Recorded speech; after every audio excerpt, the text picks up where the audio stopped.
In this tasting episode, we talk about a barbecue whiskey, or maybe not, Bastard's Batch, and Death Cask. And we tasted 5 different whiskeys. Cue the music.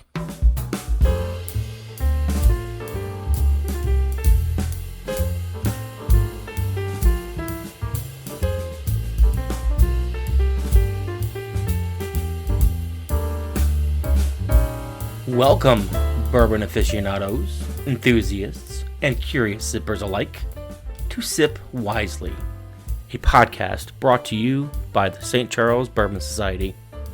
My name is Jonathan Lee, and I will serve as your guide on this journey through the wonderful world of bourbon. Whether you are a seasoned connoisseur or just beginning to explore the depths of this flavorful spirit, our podcast is your passport to discovery, education, and pure enjoyment. Here, we'll dive into the history, craftsmanship, and flavors that make bourbon more than just a drink. It's a culture, a passion, and a way of life. Join us as we uncork the stories behind your favorite distilleries, uncover the secrets of barrel aging, and decode the complexities of tasting notes and flavor profiles. Each episode is crafted with care to inform, entertain, and inspire your own bourbon journey. So, grab your favorite glass, pour yourself some of your go-to bourbon, and join us as we raise a toast to the finer things in life. From barrel to bottle and glass to lips, let's sip wisely. Cheers.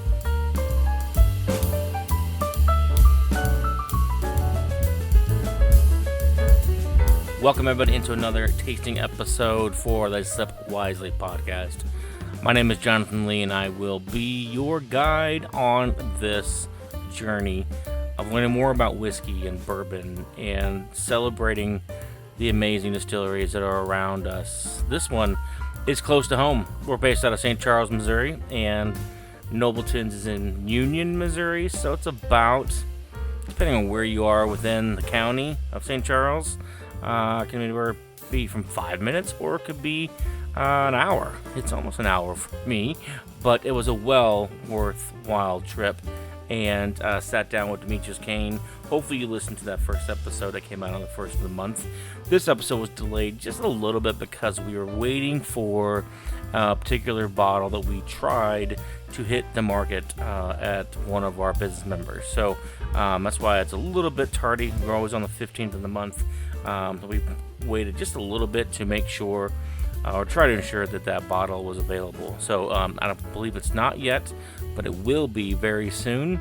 And you should mark your calendars, check out A1 Wine and Spirits, and say, hey, when you get in that Nobleton's bottle, because I want to mark my calendar and come and get it, because it is tasty.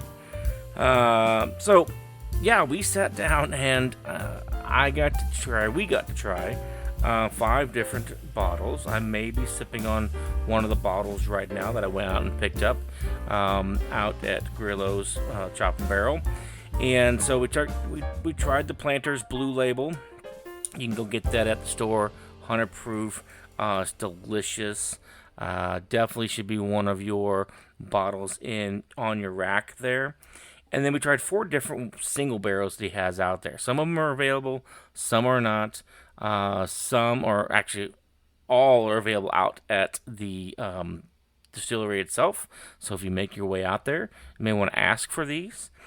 So Last Watch is out there. Soggy Sod is out there, but it's also at Grillo's. At least last I checked, I did get one, and I believe they had like 4 left. So if you're lucky, there may still be one left, and well, it's delicious. So get that whiskey that was sitting in a Missouri pond for 9 months. It's well worth it. And then we tried the A1 barrel pick. Again, like I mentioned, it is delicious as well. It'll be coming to A1. I believe it's early next month.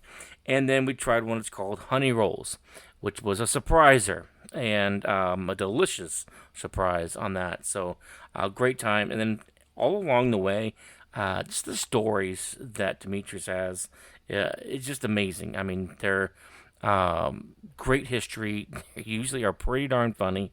And so it was great talking, and I can only imagine what it'd be like to be out there on a tour.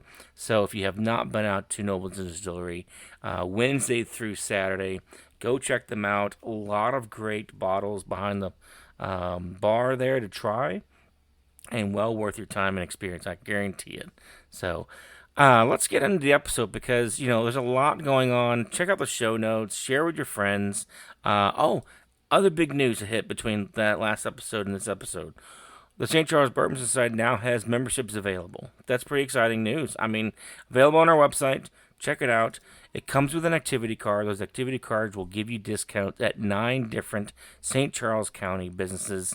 Our mission here at the Society is to support our business members in St. Charles County, but also to educate you. And so, great opportunity. 2 different levels to choose from. You get double the activity cards with a $750 level, and it's an annual fee, and it comes with a lot more opportunities available down the road. So check it out. Website, St. Charles Bourbon Society. Just Google that, or it's linked in the notes for this particular show. And yeah, so let's get on into our conversation with Demetrius and his wonderful whiskey.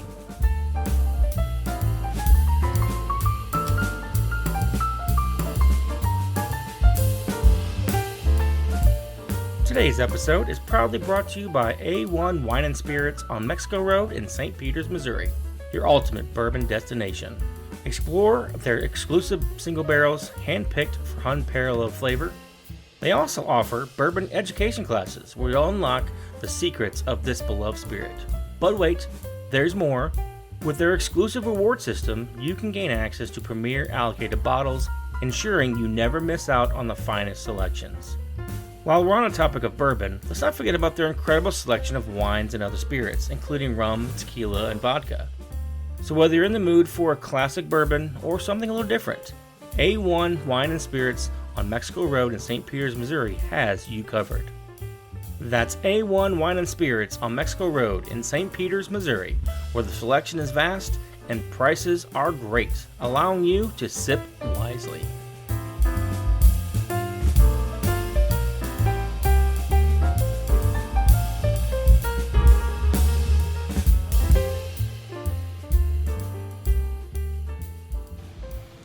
Hello there, everybody. Welcome into the 15th of the month. Happy 15th of the month, I should say.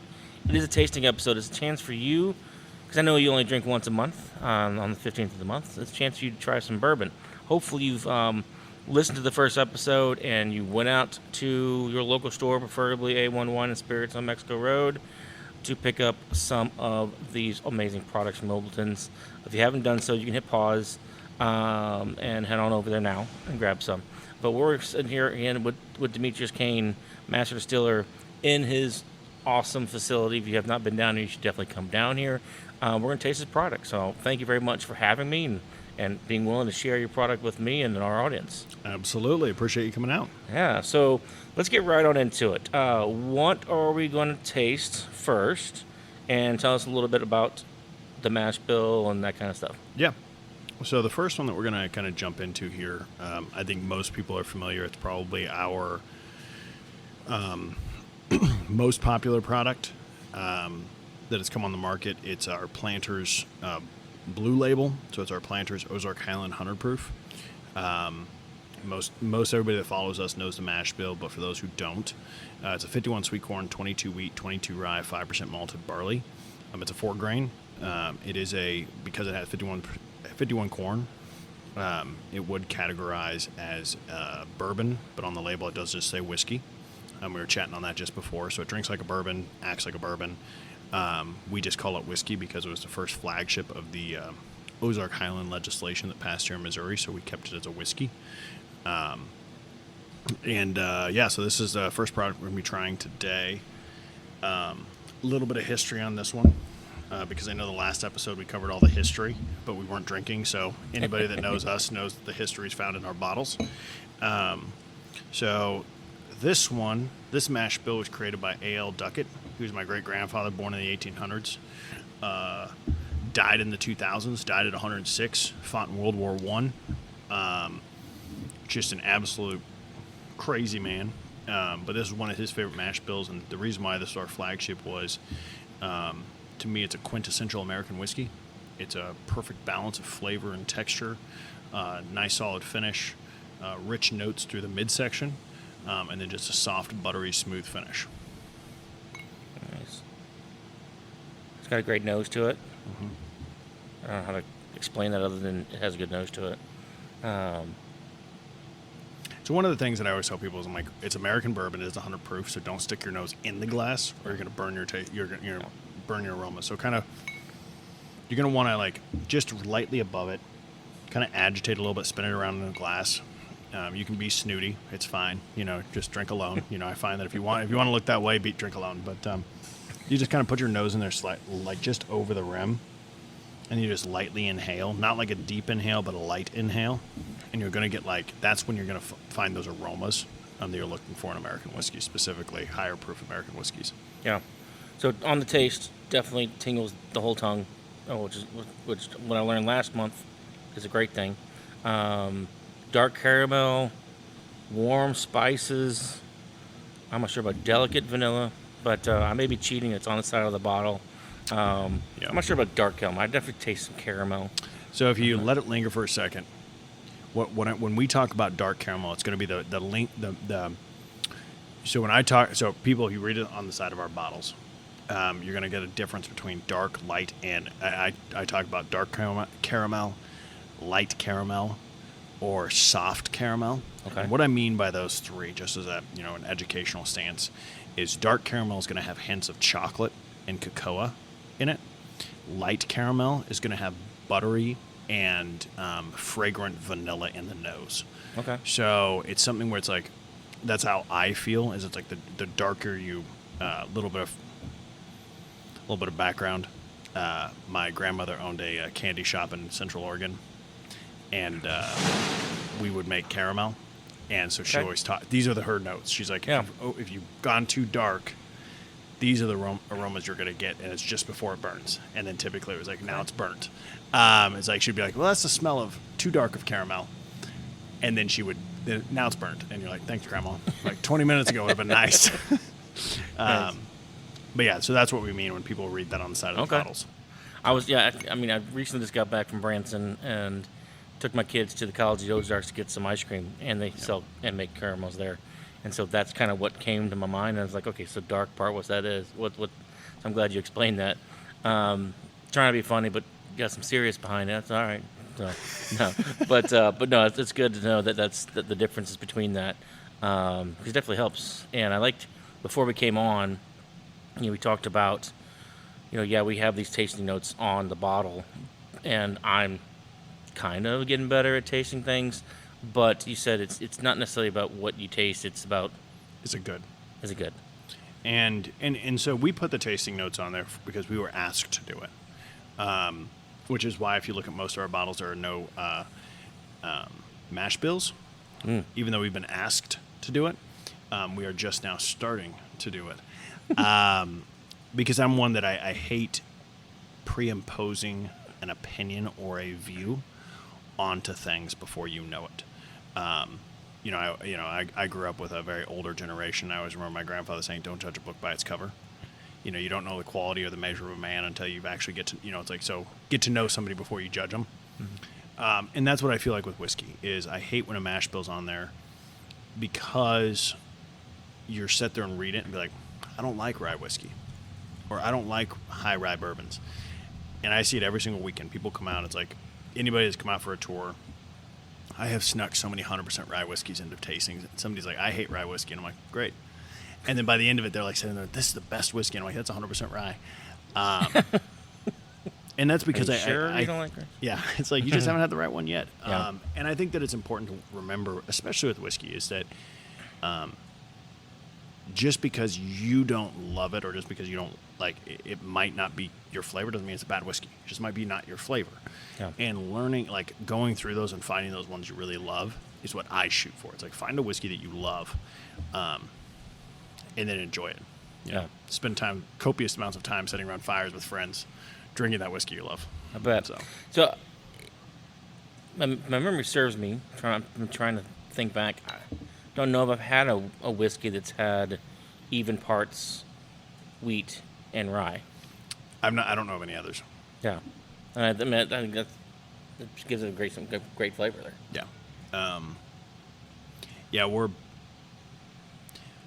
It's one of my favorite sippers. My wife has banned me from drinking this while I barbecue, so I'd say this is not a barbecue bourbon. Although, if you want to barbecue while you drink it, it does amazing things. Typically, you make well-done steaks, which are like not agreeable to anybody, or should not be agreeable to anybody. But you have really good time with friends, and that's what I have found. And so this whiskey, my wife's like, you cannot drink that while grilling. You have to wait until after, because it's a really, really smooth sipping whiskey. Yeah, absolutely. And at 100 proof, you can drink a bottle real quick. Yeah. So I could see that. Yeah. Too many cigars and glass of whiskey. I could see shoe rubber steaks. Yeah. Yep. Yeah, I cooked some filet mignons for over an hour. So for anybody that grills knows that a filet mignon should be about 3.5 to 4 minutes per side on a real hot. And mine was real hot, and I raised the beef too. So that's the sad thing, is that they're Wagyu Angus. Oh man, wow! So they're the most beautiful beef. It is the best beef you can have, apart from Mike Grillo's meat. I would say Mike would always give me a run for my money at his place. But because every time I go up there, it's like sometimes I buy steaks just so I can put them side by side with mine, which is like a sad thing there. So, but yeah, so that's the first one. Awesome. Yeah, he has some good products out there for those listening. Him and his shop are business members, which should have meaning come September, come time this comes out. He's been gracious enough to offer a discount to our members. On our activity card. So if you're not sure what that is, head over to our website. But yeah, he's got a great business out there in O'Fallon, Wentzville-ish area. So yeah. Yeah, I highly recommend the filet mignons and strip steaks. Those are two of my favorite, as well as you got to get there early on Saturday because he runs out early. But the twice baked potatoes. I don't even try to make my own at this point. I drive an hour to just get his because I'm lazy. I'm like, I farm all week and make whiskey. You can't expect me to do everything. Yeah. So I'll have to get out there and get one of those. I do love twice baked potatoes. Yeah, they're delicious. So that's the first one we've got. That's the Ozark Highland 100 proof, and we'll be adding 2 more to that one by the end of the year. Okay. So we're gonna have 2 more SKU extensions. We're gonna have a rye and a bourbon actually come out. I would love to say it's going to be in copious amounts, but they won't be. We don't have millions and millions of barrels. We're going to release a good few, but we're also not willing to compromise on age. Yeah. So they will come out when they're available for a time being until we have enough to sustain the market all the time. Got it. Very cool. So that's the first one. The second one, so we had started off. So that's a 51, 22, 22, 5, 51 sweet corn, 22 wheat, 22 rye, 5% malted barley. The next one that we have is a very, very rare bottle. And all of our single barrels are kind of rare because there's only one barrel of it or whatever. Mm-hmm. But this one is, so this is a barrel.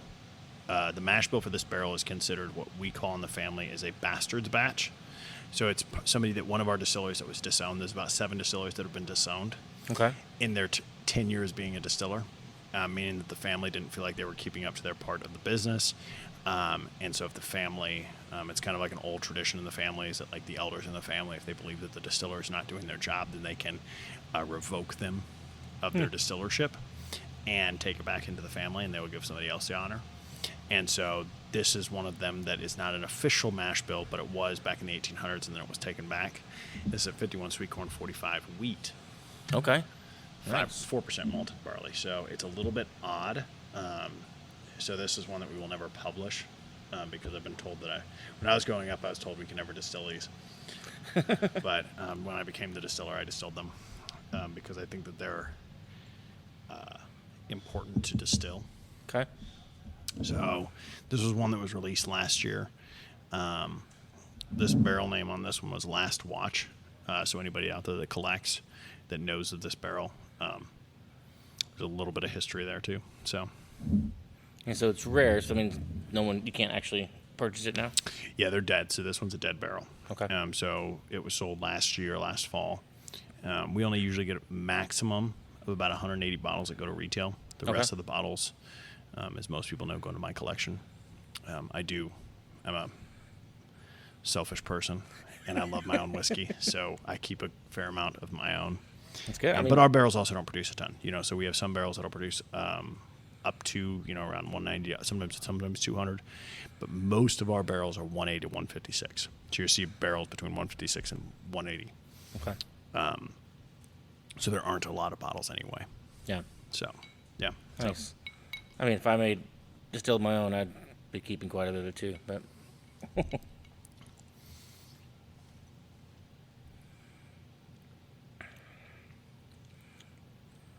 that is delicious. Yeah. Now, take my word for it, because you won't be able to get it, but it is. No, that's not nice. There's about a third of a bottle left if you make it to the distillery very shortly. Yep, another reason to come on out here and taste it. But And we have a lot of these dead casks that we hide behind the bar because I like people to be able to try them because they're really, really, really special to us. yeah, And so you share dead cask, and why that is? Is that similar to orphan barrels? I don't know anything about. Yeah, so essentially for us, so there's two meanings behind. So my family has two traditions, and the first one being is a barrel that has been poured is considered a dead cask. So once it touches glass, it's dead. It's no longer aging. It's no longer living in the barrel. Mm-hmm. It is, once it's been poured, and then once it's gone, there's no more of that barrel ever again. Got it. You can continue to make that mash bill, but you'll never 100% be able to produce the same bill. Correct. The second tradition is what's called a death cask. So a death cask is, as a distiller, the first barrel you ever distill with your mentor. The first barrel that your mentor signs off on becomes your death cask. And that barrel I never will try. That barrel will be shared at my wake. And when that barrel is shared at my wake, the idea behind it is it's the best. It's what allowed me to become the distiller approved by my predecessor, and that barrel is then shared with everyone at my wake. Wow. And so, yeah. Very neat. So, Okay. yeah, it's a special thing, but so yeah, there's two sides to that. Yeah. So, All right. and for anybody wondering out there, the squealing noise you heard in the background is part of our 10-foot tall door. So when you come out and people see the door, they're like, "Why'd you build it 10 foot tall?" We built that door 10 foot tall because dimensionally, the lumber. I was trying to save on time and money and effort. Don't build a 10-foot tall door. It is the most obnoxious thing ever, but it is beautiful. It is, absolutely. But the hinges were not made for it, so they slightly squeak. But yeah, you can hear all the history when you come out on that. Very nice. It does look beautiful, though. I'll give you that for sure. Yeah. Okay. So, I see St. Louis Bourbon Society on the side of that. Is it in collaboration or how? yep. Yeah.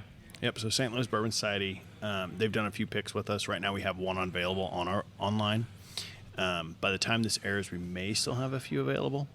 But it was done last year, right around Thanksgiving time with the St. Louis Bourbon Society, which they helped pick the barrel. We try to do special events when we do barrel picks with clubs. And that one the one we have on our website right now, we tailored with I make salted prosciutto, and I age it in rick houses and stuff. And so we paired that barrel that's currently on our website with that. Okay. With a ham leg. And so every time we do because anybody that's in a club, there's a little bit more experience that you're wanting. And what we try to do is when we do those barrel picks, we add a little bit more experience to it. Whereas just when stores come out, they're like, "We've done 500 of these. Let's just drink whiskey." And I'm like, that's their experience. Yeah. So. Very nice. So. Good. Yeah. Thanks for sharing. So that's a fun one. And then this one is the one we're talking about that kind of brought up the conversation of Grillos. So this one is Soggy Sod for anybody out there. By the time this airs, it most likely will be a dead cask. But you should still go out there and pester him to do another barrel pick, because Mike, who owns Grillos, Mike and Lindsay, they're amazing people. So you should patronize them regardless of if you can get the whiskey or not. But this one spent 9 months in a Missouri pond, rolled out of the rick house. All kinds of problems trying to get it back in the rick house. And eventually I just thought it was destroyed. And when we finally got it out in the middle of winter, we found out that the barrel still held good whiskey. So this is Soggy Sod, 51 sweet corn, 45 rye, 4% malted barley. Yeah, we sipped on this before, and amazing taste to it. Yeah, just rich, really, really rich viscosity. And when I talk about the viscosity, I think we mentioned in the first episode, we do a 48-day fermentation. Okay, yeah. So it's a very odd fermentation. And I like to explain that because I'll be the first to admit it wasn't something that I was aware was odd until just a couple years ago. But we do it because we're farm distillers. So my family, we harvest in October, and we don't begin distilling until the house gets cold. So we use the stills to heat the house, because we use wood fire. Yeah. And so it's about 48 days until the farm and the houses get cold. Okay. And so just don't burn the wood until you need it. So that's why we do a 48-day fermentation. Does it mean that our whiskey's only fermented for 48 days? No. Some of our whiskeys are fermented longer. It's when we start distilling in December, it's 48 days. Okay. So. And so I guess the question would be, so if that's considered odd, what's a normal fermentation? Probably 3 to 4 days. Okay. All right, that's what I was kind of assume, but I don't know enough to assume anything, so. Yeah. Okay. It's pretty quick. Yeah. But there's nothing wrong with that. I'm not going to say that what we do is right and what other people do is wrong. We just do it the way that we were taught, and we just continue doing that. So, yeah, when I got to taste this the first time, I definitely sent Mike a message. Said, hey, do you still have any of these bottles? And I just got a message back. Said, I sure do. As of recording, so I don't know about September 1st. Actually, sorry, it's September 15th. They have 14 bottles left. So you may be too late, but I may just have to buy like 10 of them. So you'll have to come to one of our events and taste it there. So, but it is delicious. And I find it interesting that sat in a pond for 9 months. So we like to say, it's like, not to plug another brand, but Jefferson's Ocean. I was going to bring that up. Yeah. So Jefferson's Ocean. So we've had quite a few people recommend that we start what's called Nobletons Pond. The problem is probably Nobleton's Pond would not be as elegant sounding as Jefferson's Ocean. It would be like Nobleton's Pond. And people are like, what's in the pond? And I'm like, well, there's a reason we thought the barrel was destroyed. But it's a everybody's like, are you going to try it again? I'm like, no, you can't replicate. Like, you can do it one time. You didn't technically try this one. It just fell out of the workhouse. So try it again. We were trying to, so the comedy behind it is this barrel was actually supposed to be blended. Okay. So we every batch is, 20, 30, 40 barrels. And you select one or two that'll be single barrels. It doesn't mean all the other barrels aren't good. The rest of the barrels we blend into other products. We sell, we move it into other product lines. But this barrel, there was another barrel from that batch I thought was better. And that barrel became the single barrel, and this one was going to be blended. So when we were pulling it out of the rick house, it broke free from the tractor. You're not happy with your choice. And it rolled down the hill, ended up in the pond, and I was like, I'm not going to deal with this. This is stupid. So I just continued on. I'm like, it's destroyed. And essentially 9 months later, we were told we had to verify that it was destroyed. So we pull it out of the pond, and then we try it. And I was like, that's amazing. And I put it back in the rick house. I thought you maybe put it back in the pond. No, let's put it back in. We put it back in the rick house. I was like, you only get lucky once.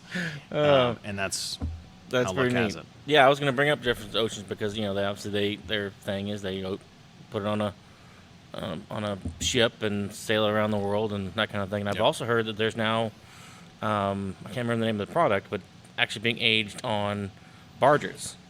And they go up and down a river. And so same kind of deal. I'll have to try to see if I can figure out who that is, but same deal. But that's fascinating. Yeah, Nobletons Pond. I like it. Yeah. We also thought about calling it Cow Pond Bourbon, but I feel like it wouldn't. So the next one, this one will be available at the time of recording. And so anybody who knows A1 Wine and Spirit, I think we do. So Salim and the entire team came out and did this one. So we have 2 barrels that are going to be coming out here at the end of August, going into September. And these are phenomenal barrels. We had anybody that's ever been a part of an A1 barrel pick knows the comedy behind them. But we had a blast that day. And so we're going to have these 2 coming out. So the one that we have here is the 51 sweet corn, 45 rye, 4% malted barley. And so this one was not supposed to be picked. So they tried to go with 2 wheated whiskeys. Okay. And essentially this one ranked so high that they had to go with it. Nice. And then the other one is the second highest, which was the wheated bourbon. Okay. Because they have a tendency of picking wheateds. Mm-hmm. And so, but yeah, so this is the one. So if I remember correctly, that was June 9th is when that happened, because that was the date of our first event. Okay. And Salim was going to come and be a part of it, but actually, I switched that. He invited me to come out to this event. Okay. And I said, well, that's the date of our first, event ourselves, and so I'm not going to be able to make that, but that sounds awesome. So this is a cork pop because, for those listening, this was a brand new bottle that we have not opened yet. Oh, man. Nice sound. So. Very nice. I know everybody listening from the A1 Bourbon Group is excited. They're all going to purchase it, I know. So now you can share your thoughts as we taste this here together. Yep.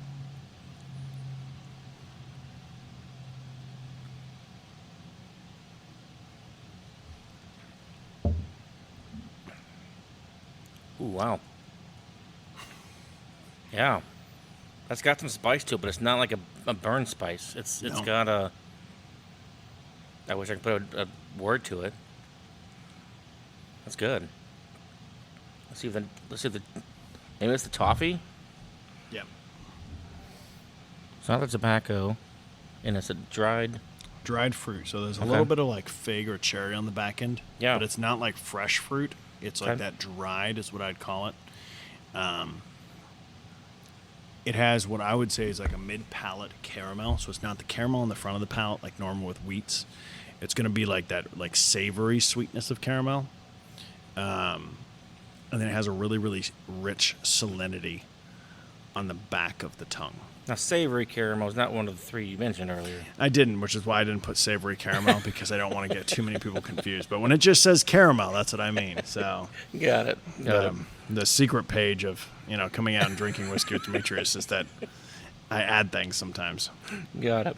Now, this one, the batch says, I can share the name of the batch, right? Yeah, so the batch on the side says passing moments, but because Salim, I'm going to tell you what Salim has. We have one more sticker that's going on here, because everyone who knows Salim knows that there are,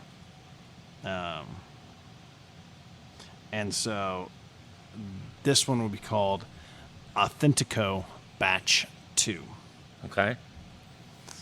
Authentico Batch 2. But the Nobleton's name of the barrel is Passing Moments. So where do you get how do you get your names? Well, so if you read the sides of all these bottles, Yep. every one of them has a different story, and I write these stories while drinking some of the whiskey. Some of the stories, like this one, 9 months in a Missouri pond, it gave itself that name. Side, yeah. And Passing Moments was just like the idea behind that. When we were bottling these ones, we've kind of gone through a period where it's like we've lost a lot of people close to our brand recently, and I think that it's sometimes important to remember why we do these things. Why do we drink whiskey? Why do we, what is the purpose behind it? And for me, the purpose behind drinking whiskey is to bring people together. I've never been one, like for many, many years, I'm an introvert. Most people don't get that when they come out. But I've really, really kind of stayed behind closed doors and just done our work. But I think that it's important for people to remember that it's like whiskey brings us together, and that's why we all do it. It's like, give me a bottle of whiskey and a good group of people, and I can sit down and chat all night. Yeah. And that's what I was kind of reminiscing on when this batch was being produced, bottled, was I'd kind of look back through all my notes when this barrel was originally done, and I noticed, just kind of the there's a lot that has happened since then. And yes, we're still dealing with the same things in life, but it's just a really, really beautiful symphony of flavor that I couldn't stop sipping on. Yeah. And, it was nice. So you usually get 150 to 180 bottles per barrel. Sorry, Celine, you only get like 130 this one. Yeah, we're going to be drinking a bunch of this right now. We're going to be grilling some steaks well done. No, that's delicious. I mean, it almost sounds like I don't know what you did previous to this, but I mean, were you a preacher? I mean, you come up with all these stories and names. I mean, that's just sermons, Nope. I am just a stump-sitting farmer. Okay, fair enough. No, So. that's delicious. So, Salim, when you listen to this, please hold back a bottle for me, and I'll pick it up next time I come over there. Or 12. If I'm buying 10 of the last batch from Mike, I don't know if I can do 12 of these two, but we'll see what kind of discount he gives him. Yeah, No, they're phenomenal. Isn't that good? Yeah, it's a great bottle for sure. Yeah. So Wow. we originally said we weren't going to open it because we're going to wait until but then, I thought we were totally just going to pretend, and I was going to use my imagination of how delicious it was. we but don't pretend on this. We don't do pretend. I appreciate that for sure. That was good. Yeah. No. So that's that was a fun one, and then this last one that we're going to try here, we'll wait to kind of give you the history on it. I think he's just trying to prove a point. So, typically we go 2 to 3 bottles per these tasting episodes. And if you listen to the first episode in the first of the month, I said, you have 2 bottles. And he goes, oh, we have a lot more SKUs than that. So I think he's just kind of proven to us that, yes, indeed, he has a lot of great products that we should taste here. Well, I think these are 5 examples total, but 4 examples of single barrels. And I think we started pulling stuff out from behind the back. We probably have about 30 single barrels. Oh, my goodness. We don't have that kind of time, and I do have to get home to cook dinner. So. Somebody has to drive. Before long, we'll both be Ubering home. So this one is an example of one that we released this past spring. It's called Honey Rolls, for anybody out there. Phenomenal barrel. Picked by a great group. Everybody who, like I said in the first episode, is anybody who drinks our whiskey is family to us, and we hold true to that.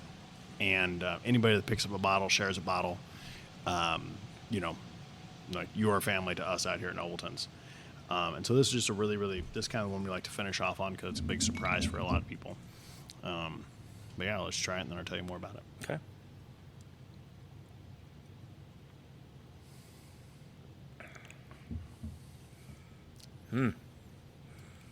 Now, see, had you not told me the name of the bottle, I might have just said, I think I taste some honey in here. I'm hoping that's honey. Maybe not. Yeah, there's a little bit of probably taste. There's some. So now here's rich caramel. So Okay. if you go back and listen to the beginning of it when I explained it. Yeah. So we have rich caramel, toffee, baking spices, and leather. This is 100% rye. Oh, okay. 100% malted rye. So we haven't released many of these. just like how we have the Bastard's Batch, second one that we had. Yeah. This is one that we've only released a couple of. But I'm not a rye fan. And it's delicious, isn't it? It is pretty darn good. So I don't know why I tasted honey. I guess, I think the name kind of... Well, the honey rolls, so that's why we named this barrel honey rolls, because when we were distilling it, it was reminiscent to me of my grandmother. So my grandmother on Thanksgiving, which she would make, most people call them Hawaiian rolls, but back in the day they were called honey rolls. So there were these sweet rolls that you would get, and then my grandmother would she would whip honey with fresh made butter. Okay. And she would whip the two together and pour it over the top, and I swear there is nothing better than that whipped honey, and that's what this reminded me of. It just reminded me of that flavor and the characteristic, the smell in the kitchen when it was cooking. Yeah. And so a little bit of fun history. So for anybody out there, most brewing and distilling recipes come from bread recipes. So if you actually mill the grain and put less water in it, you can actually follow these same percentages of grain on our whiskeys. All of them are actually made as bread in my family too. Really? So we just use less water, and you just use the same amount of flour of each one. And you can take the 51-45-4, 51-22, 22-5, and you can come out with like dinner rolls and like the corn.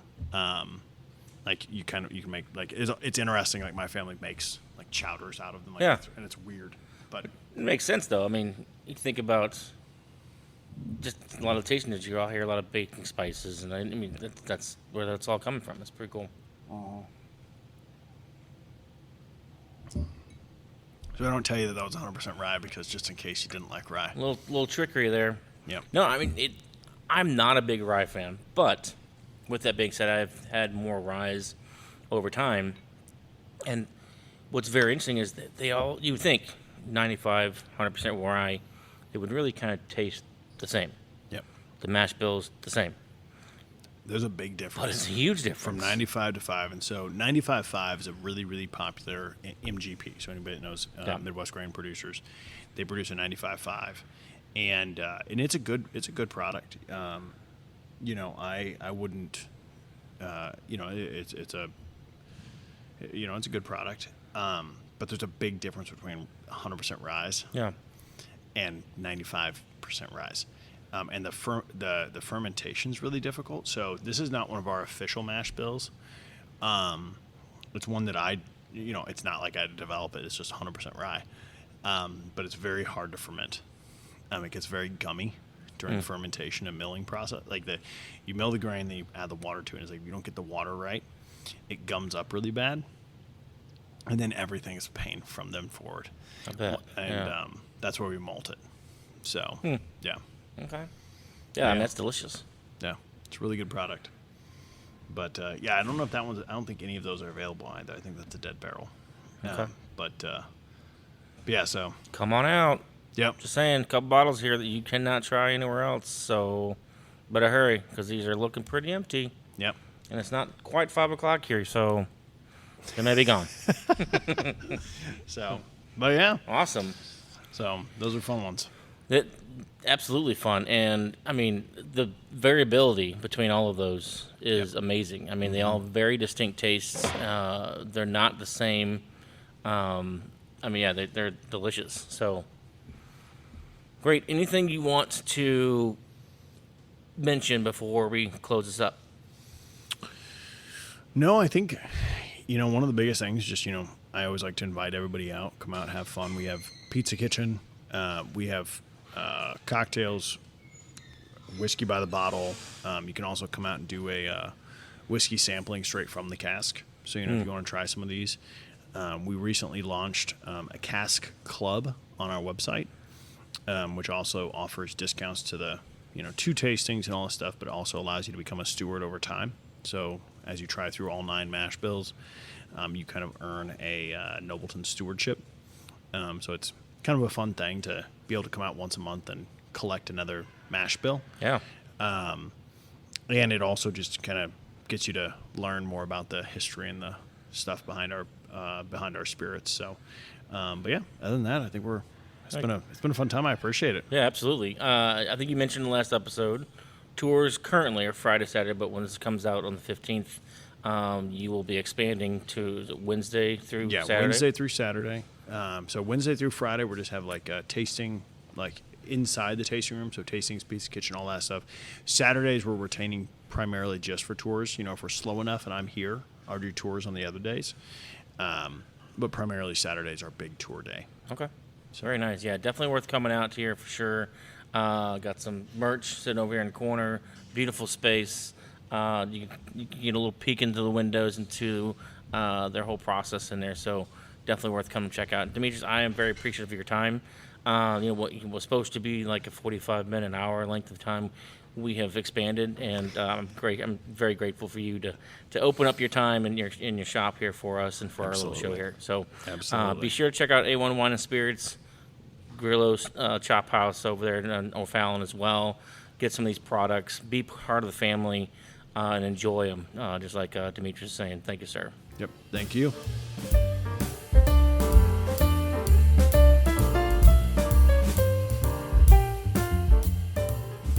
Holy cow.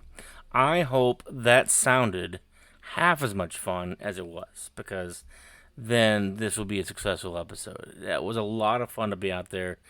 Super excited and thankful for the hospitality that Demetrius showed, the podcast, myself, and the information he gave out to the listeners. So definitely worth patronizing and getting out there, touring, buying some bottles, going out to A1 Wine and Spirits, looking for the bottles there.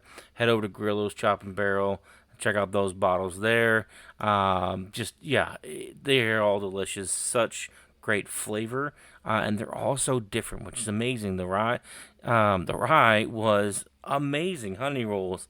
If you can try that out at the distillery, you'll be shocked. But just pretend you don't know which one's the 100% rye, because you may, your mind may play tricks on you. So thanks again, Demetrius. Greatly appreciate that.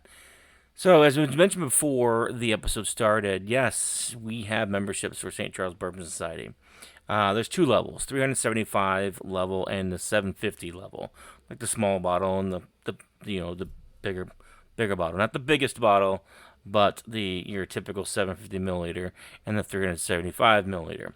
The smaller one, $37.50. Larger one, $75. You get one activity card for the lower level, 2 activity cards for the higher level. The higher level will also get you additional benefits, as in possibly getting invited to one of those barrel pick parties. We've got a couple of our business members who have said they will offer a slot or two when those become available, and then we will pass those slots on to anybody's at that level. We'll draw names out of a hat, and we'll go from there. So you got that, and we've got some other members that offer classes, courses, opportunities to try stuff. Our hope is that we'll be able to buy seats that'll then support the businesses in which are members, and then we'll pass that support on to you and get you some opportunities to taste some possibly rare or just some really good whiskey down the road. So consider checking it out. Head over to the website. You'll see the 2 different areas or levels. You'll see the 9 different businesses, all St. Charles County, St. Charles Bourbon Society. We're supporting businesses within our county that have great food and or great whiskey at great prices. So definitely worth checking out. All those places are small business. They are all fantastic people. I got to sit down and talk with all of them about what we're doing here at the society, and learn about what they're doing within their business and the sweat that they put into everything they do.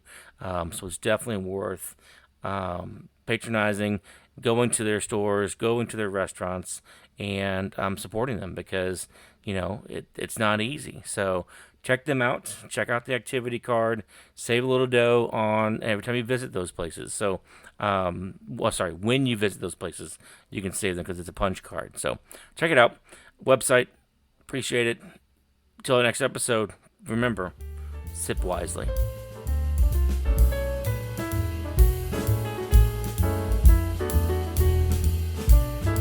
Thank you for tuning in to the Sip Wiselee Podcast. If you haven't done so already, hit that subscribe button to get the latest episodes.